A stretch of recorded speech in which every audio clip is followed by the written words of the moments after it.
প্রয়াত নেতা মুয়াম্মার গাদ্দাফির ছেলে সাইফ আল ইসলাম গাদ্দাফির সাম্প্রতিক হত্যাকাণ্ড ঘিরে পশ্চিমা গোয়েন্দা সংস্থাগুলোর জড়িত থাকার গুরুতর অভিযোগ উঠেছে।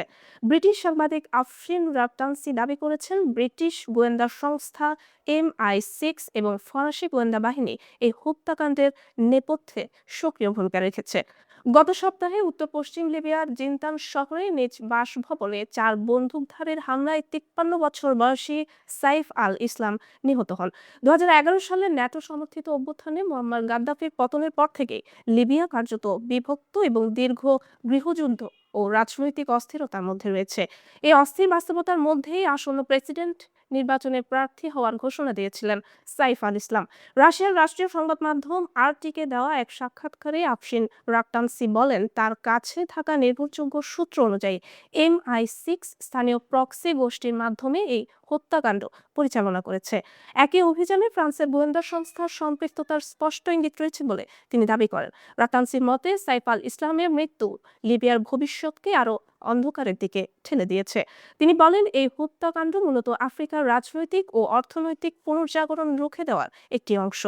কেন সাইফ আল ইসলাম ছিলেন টার্গেটে? প্রতিবেদনে বলা হয়, মুয়াম্মার গাদ্দাফির মতো সাইফও আফ্রিকাকে ডলার নির্ভরতা থেকে বের করে আনার পক্ষে ছিলেন। তার বাবা যেমন স্বর্ণভিত্তিক নতুন আফ্রিকান মুদ্রা ব্যবস্থা চালুর স্বপ্ন দেখতেন, সাইফ আল ইসলামও আন্তর্জাতিক মুদ্রা তহবিল ও বিশ্বব্যাংকের প্রভাব থেকে আফ্রিকাকে মুক্ত করার ধারণা সামনে এনেছিলেন। বিশ্লেষকদের মতে, এই অবস্থান পশ্চিমা শক্তিগুলোর জন্য একটি বড় কৌশলগত হুমকি হয়ে উঠেছিল। এই প্রেক্ষাপটে আসন্ন নির্বাচনে সাইফ আল ইসলামের সম্ভাব্য বিজয় ঠেকাতে ব্রিটেন ও ফ্রান্স সক্রিয় হয়ে ওঠে বলে অভিযোগ করা হচ্ছে। হত্যাকাণ্ডের ঘটনায় তীব্র প্রতিক্রিয়া জানিয়েছে রাশিয়া। রুশ পররাষ্ট্র মন্ত্রণালয়ের মুখপাত্র মারিয়া জাকারোভা এক বিবৃতিতে বলেন, মস্কো এই হত্যার নিরপেক্ষ ও আন্তর্জাতিক তদন্ত দাবি করছে এবং জড়িতদের দ্রুত বিচারের আওতায় আনার আহ্বান জানাচ্ছে। 1.5 দশকেরও বেশি সময় ধরে বিদেশি হস্তক্ষেপ ও গৃহযুদ্ধের ধ্বংসস্তূপের উপর দাঁড়িয়ে থাকা লিবিয়া এখন আবারও গভীর অনিশ্চয়তার মুখে। অনেক লিবিয়ানের চোখে সাইফ আল ইসলাম ছিলেন রাজনৈতিক স্থিতিশীলতা ফেরার শেষ সম্ভাবনা। তার মৃত্যুকে কেউ কেউ সেই আশার সমাধি হিসেবে দেখছেন। প্রতি মাসে শতাধিক ব্যালিস্টিক ক্ষেপণাস্ত্র তৈরি করছে ইরান।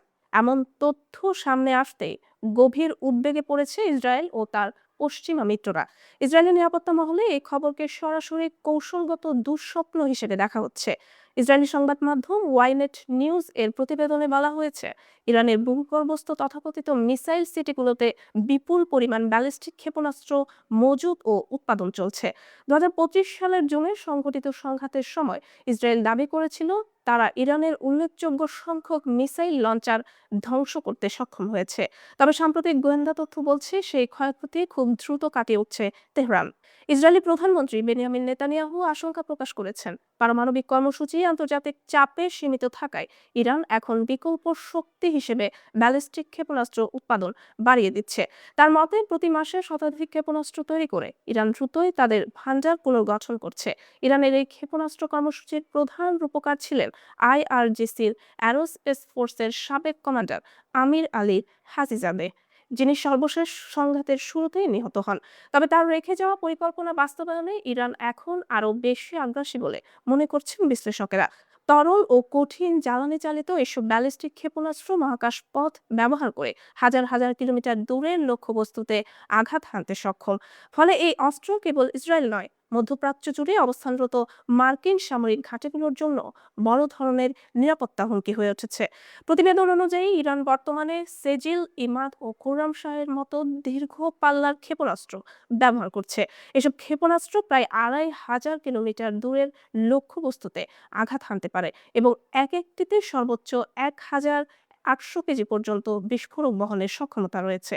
গত যুদ্ধে ইসরায়েলের আকাশ প্রতিরক্ষা ব্যবস্থা প্রায় 86% ক্ষেপণাস্ত্র প্রতিহত করতে পারলেও বাকিগুলোর আঘাতে অন্তত 29 জন নিহত হন এবং দেশটির গুরুত্বপূর্ণ অবকাঠামোয় ব্যাপক ক্ষয়ক্ষতি হয়। ইসরায়েলি সামরিক বিশ্লেষক রন বেন ইশাইয়ের মতে, ইরানের লক্ষ্য হলো বিপুল সংখ্যক ক্ষেপণাস্ত্র নিক্ষেপ করে ইসরায়েলের প্রতিরক্ষা ব্যবস্থাকে সংখ্যার জোরে পরাস্ত করা। ইরান নিজেদের ক্ষেপণাস্ত্র শক্তিকে অস্তিত্ব রক্ষার প্রধান হাতিয়ার হিসেবে দেখছে। সে কারণেই যুক্তরাষ্ট্রের সঙ্গে যেগুলো আলোচনায় এই কর্মসূচিকে অন্তর্ভুক্ত করতে নারাজ তেহরান। ইরানের পক্ষ থেকে স্পষ্ট জানিয়ে দেওয়া হয়েছে, ক্ষেপণাস্ত্র কর্মসূচি তাদের জন্য একটি রেড লাইন। এ নিয়ে কোনো ধরনের আপোষ হবে না। আইআরজিসি কর্মকর্তাদের দাবি, এই ক্ষেপণাস্ত্র সক্ষমতার কারণে যুক্তরাষ্ট্র সরাসরি সামরিক সংঘাতে না গিয়ে আলোচনার পথে হাঁটতে বাধ্য হয়েছে।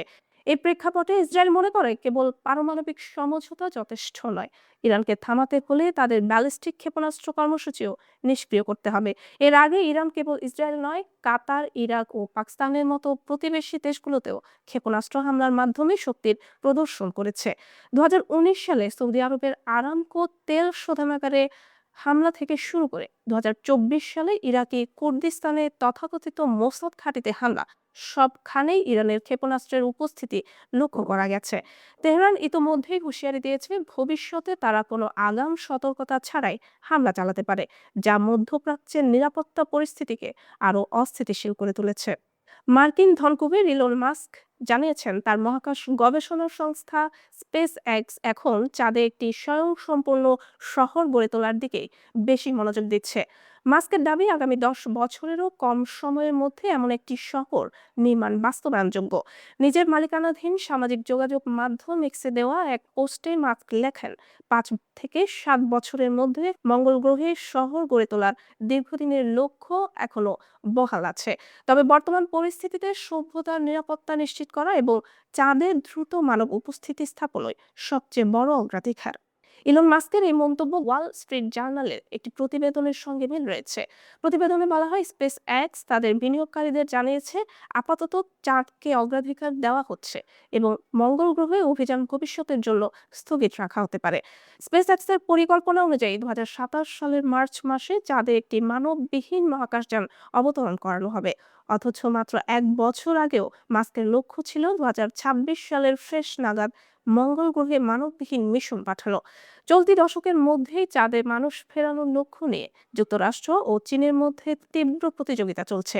1972 সালে নাসার অ্যাপোলো 17 মিশনের পর থেকে এখনো পর্যন্ত কোনো মানুষ চাঁদের পৃষ্ঠে পা রাখেনি। এরই মধ্যে মহাকাশ ও প্রযুক্তি খাতে আরেকটি বড় ঘোষণা দিয়েছেন ইলন মাস্ক। 1 সপ্তাহেরও কম সময়ের আগেই তিনি জানান, তার নেতৃত্বাধীন কৃত্রিম বুদ্ধিমত্তা সংস্থা XAI কে অধিগ্রহণ করেছে স্পেস এক্স। এই চুক্তিতে স্পেস এক্সের মূল্যায়ন ধরা হয়েছে প্রায় $1,00,00,000 এবং XAI এর মূল্য $25,000 কোটি। এই অধিগ্রহণের পক্ষে থাকা বিশ্লেষকদের মতে, এটি স্পেস এক্সের ভবিষ্যৎ মহাকাশ ভিত্তিক ডেটা সেন্টার তৈরির পরিকল্পনাকে আরও শক্তিশালী করবে। মাস্কের ধারণা, কৃত্রিম বুদ্ধিমত্তার বিকাশের সঙ্গে সঙ্গে যে বিপুল কম্পিউটিং শক্তির প্রয়োজন হবে, তা পৃথিবীর তুলনায় মহাকাশে পরিচালনা করা দীর্ঘমেয়াদে বেশি সাশ্রয়ী হতে পারে। সব মিলিয়ে মঙ্গল নয়, চাঁদকেই এখন মানব সভ্যতার পরবর্তী বড় গন্তব্য হিসেবে এগিয়ে নিয়ে যাচ্ছেন ইলন মাস্ক। এই পরিকল্পনা বাস্তবায়িত হলে মহাকাশ অনুসন্ধানের ইতিহাসে এক নতুন অধ্যায় শুরু হতে পারে।